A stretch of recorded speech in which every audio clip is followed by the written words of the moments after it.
Okay, I'm here at the persimmon tree, and it doesn't look like there's a lot of fruit left, but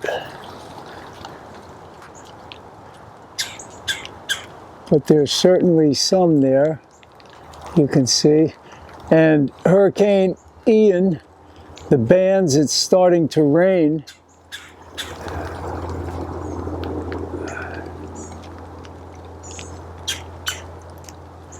So let me see what I can get.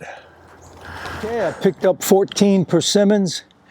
Definitely worth the trip because these persimmons are so good. And I think they'll all ripen up really well because they've got good color.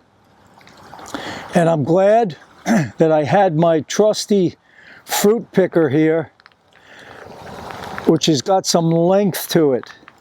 So that helped a lot. So the rain has started, but wherever you are, there's got to be some fruit trees. Go out there, find them, talk to the people, and see if you can get some fruit. All the best. Fruit up, baby.